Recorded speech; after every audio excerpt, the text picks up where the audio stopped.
2020 সালে আর্সেনাল থেকে 17 million ইউরোয় Aston ভিলায় যোগ দেন বিশ্বকাপ জয়ী গোলরক্ষক এমিলিয়ানো মার্টিনেজ। এরপরের ইতিহাস তো সবারই জানা। একে একে জিতেছেন 4টি মেজর ট্রফি, যেখানে রয়েছে ফুটবল বিশ্বকাপ, 2টি কোপা আমেরিকা ও ফিনালিসিমার মতো ট্রফি। প্রতিটি টুর্নামেন্টে গোলবারের নিচে নিজের দক্ষতা প্রমাণ করে গেছেন। সেই সঙ্গে ক্লাব অ্যাস্টন ভিলাকে 42 বছর পর নিয়ে গেছেন ওয়েফা চ্যাম্পিয়ন্স লিগের চূড়ান্ত পর্বে।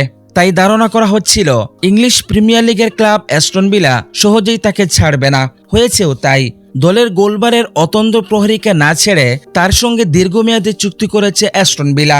নতুন চুক্তি অনুসারে মার্টিনেজ এখন 2029 সাল পর্যন্ত ভিলা পার্কেই থাকবেন।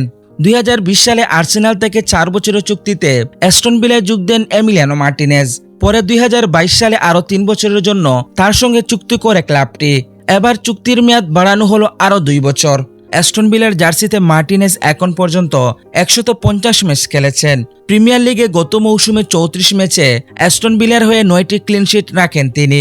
শেষ মৌসুমে উনাই এমেরির দল 4র্থ স্থানে থেকে প্রিমিয়ার লিগ শেষ করে। ফলে 2024-2025 মৌসুমে চ্যাম্পিয়ন্স লিগে খেলার সুযোগ পেয়ে যায় তারা। অপরদিকে কোপা আমেরিকায় আর্জেন্টিনার হয়ে 6 ম্যাচের 6টিতেই খেলেছেন এমিলিয়ানো মার্টিনেজ। এই আসরে কোপার ইতিহাসের সর্বোচ্চ 16 বারের মতো চ্যাম্পিয়ন হয় আর্জেন্টিনা।